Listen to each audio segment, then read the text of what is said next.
പുതിയ തസ്തിക സൃഷ്ടിച്ചല്ല വനിതാ പോലീസുകാരെ നിയമിക്കാനുള്ള സർക്കാർ തീരുമാനമെന്ന് സെക്രട്ടേറിയറ്റിന് മുന്നിൽ സമരം നടത്തുന്ന റാങ്ക് ഹോൾഡേഴ്സ്. 19-ന് റാങ്ക് ലിസ്റ്റിന്റെ കാലാവധി അവസാനിക്കും, അതായത് നാളെ. സർക്കാരിനെതിരെ അല്ല സമരമെന്നും തങ്ങളുടെ അവസ്ഥ കണ്ട് സർക്കാർ കണ്ണു തുറക്കണമെന്നും സമരക്കാർ പറയുന്നു. വനിതാ സിപിഒമാരുടെ റാങ്ക് ലിസ്റ്റിൽ ഉൾപ്പെട്ടവരുടെ സമരം സെക്രട്ടേറിയറ്റിന് മുന്നിൽ തുടരുകയാണ്. 17-ാം ദിവസത്തിലേക്ക് പോകുന്നു. ഇപ്പോൾ ഒരു 45 പേരെ കൂടി എടുക്കാനുള്ള തീരുമാനമുണ്ടായി. ഈ സമരം ചെയ്യുന്നതിൽ നിന്ന് 3 പേരാണ് വരുന്നത്. എന്നാൽ പുതുതായി സൃഷ്ടിച്ച തസ്തികയല്ല, ഒഴിഞ്ഞു പോയവരിൽ നികത്തുന്നതാണ്, ആ ഒഴിവ് നികത്തുന്നതാണ്.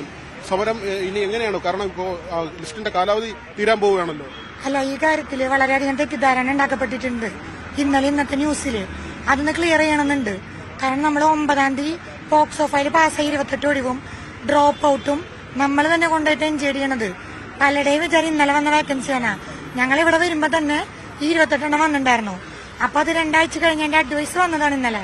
അതല്ലാതെ ആ 28 കിട്ടിയിട്ട് ഞങ്ങൾക്ക് ഒന്നും ആവില്ല.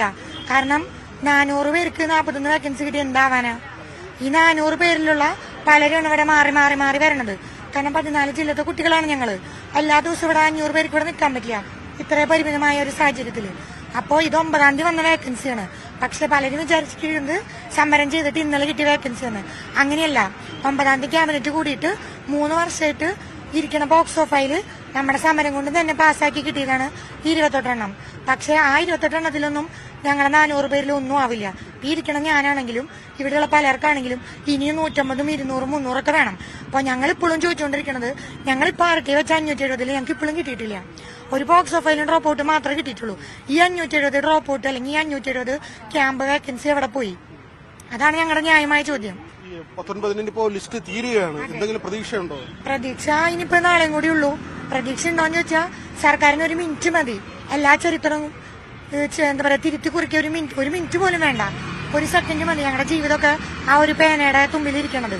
അപ്പോ നിലവില് അടുത്ത പുതിയ സിപിഒ ലിസ്റ്റ് വനിതകളുടെ വെറും 300 അത്രേ ഉള്ളൂ. അപ്പൊ ഞങ്ങൾക്ക് ഒരു 200 തന്നാലും 300 തന്നാലും അവർക്ക് അതുമായിട്ടൊരു ബാധ്യത ഉണ്ടാവാൻ പോണില്ല. കാരണം അടുത്ത വർഷം ഇലക്ഷൻ വരികയാണ്. അപ്പൊ കുറച്ചു പേര് ഞങ്ങളെ പോലുള്ളവരെ കുറച്ചുപേരെ കുറച്ചു നാളെ ഓർത്തു വയ്ക്കും, പിന്നെ മറക്കും, അടുത്ത ലിസ്റ്റ് തൂത്ത് തുടച്ചെടുക്കും. അപ്പൊ ഞങ്ങൾ എന്ത് തെറ്റ് ചെയ്തു? അർഹതയില്ല എന്ന് പറഞ്ഞ് തടയാൻ മാത്രം ഞങ്ങൾ എന്ത് തെറ്റാ ചെയ്തത്? കട്ട് ഓഫ് 60-ന് മുകളിലാണ്. കഴിഞ്ഞ ലിസ്റ്റിൽ നിന്ന് 60-ന് മുകളിൽ ശതമാനം ആളുകളെ എടുത്തിരുന്നു. ഇപ്പോൾ ആ ഒരു 815 പേരെടുത്തു. അവരും അവരുടെ ലിസ്റ്റിൽ നിന്ന് 95% നിയമനം നടന്നു. വെറും 70, 80 പേര് ബാക്കിയുള്ളൂ. അങ്ങനെ നോക്കുമ്പോ ഞങ്ങളുടെ 30% നിയമനം ഇപ്പോഴും നടന്നിട്ടുള്ളൂ. 967 പേരുടെ ലിസ്റ്റ് പിന്നെ എന്തിനിട്ടു? 500 പേരുടെ ലിസ്റ്റ് ഇട്ടിട്ട് ഒരു 300 പേരെടുത്താൽ ഞങ്ങൾക്കൊന്നും ഒരു കുഴപ്പമില്ലായിരുന്നു. ഇതിപ്പോ 967 പേരെ അർഹതയില്ലാത്തവരാക്കിയിട്ട് 336 നിയമനം നടത്തി. ബാക്കിയുള്ള ഇത്രയും പേര് എന്ത് ചെയ്യണം? അത് ഞങ്ങൾ മാന്യമായ രീതിയിൽ 14 ജില്ലയിൽ ആരട്ടെ വെച്ചു. 570 വേക്കൻസി ഉണ്ട്. ഇപ്പോഴും ഞങ്ങൾക്ക് അതിൽ നിന്ന് ഒരു വേക്കൻസി തന്നിട്ടില്ല. പോക്സോ ഫയൽ 3 കൊല്ലമായിട്ടിരിക്കണം, അണ്ടറിലിരിക്കണ ഒരു ഫയലാണ്. അതിൽ നിന്നുള്ള 28 തന്നിട്ടാണ് ഇപ്പൊ എന്താ വലിയ കാര്യത്തിൽ 41 തന്നു എന്ന് പറയണേ. അപ്പൊ ഞങ്ങൾക്ക് ഇപ്പോഴും നീതി ലഭിച്ചിട്ടില്ല. നിങ്ങള് മുട്ടിലെഴയുന്നു, കർപ്പൂരം കത്തിച്ചു, പലവിധ സമരമാർഗങ്ങൾ നടത്തി. പക്ഷെ സർക്കാരിന്റെ ഭാഗത്ത് നിന്ന് എന്തെങ്കിലും ചർച്ചയ്ക്കോ എന്തെങ്കിലും ഒരു സാധ്യത? അല്ല, ഞങ്ങൾ സർക്കാരിനെതിരെ ചെയ്തതല്ലേ ഇതൊന്നും. ഞങ്ങൾ സർക്കാരിന്റെ കണ്ണു തുറക്കാനും ഞങ്ങളുടെ ഒരു നിസ്സഹായാവസ്ഥ പരിഗണിക്കാൻ വേണ്ടിയിട്ടാണ് ഞങ്ങൾ ഇത്രയും എന്താ പറയാ കഠിനമായ ഞങ്ങളുടെ ദേഹം നോവിച്ചിട്ട് പല കാര്യങ്ങളും ഞങ്ങൾ ചെയ്തത്. അപ്പൊ ഞങ്ങളുടെ സ്ലോഗൻ തന്നെ അതാ, കണ്ണു തുറക്കൂ സർക്കാരെ. അതല്ലാതെ സർക്കാരിനെതിരെ വിമർശനമായിട്ട് ഒന്നും ഞങ്ങളിവിടെ ചെയ്തിട്ടില്ല. എന്നിട്ടും കണ്ണു തുറന്നിട്ടില്ല എന്ന് പറയുമ്പോൾ നാളെയും കൂടി ഞങ്ങൾക്കൊരു പ്രതീക്ഷയുണ്ട്. ഇനി ആ നാളത്തെ ദിവസമെങ്കിലും കണ്ണു തുറന്നിരുന്നെങ്കിൽ എന്നൊരു പ്രതീക്ഷയുണ്ട്. ഒരുപാട് ദിവസമായി ഇവിടെ തുടരുകയാണല്ലോ. അപ്പൊ വീട്ടിലെ സാഹചര്യമൊക്കെ എങ്ങനെയാണ്?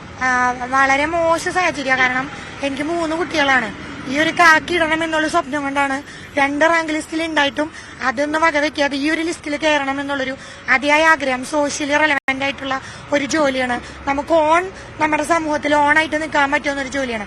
പല സമ്മർദ്ദങ്ങളും വീട്ടിൽ നിന്നും നാട്ടിൽ നിന്നൊക്കെ ഉണ്ടായിട്ടും ഇത് തെരഞ്ഞെടുത്ത് വന്നൊരു വ്യക്തിയാണ് ഞാൻ.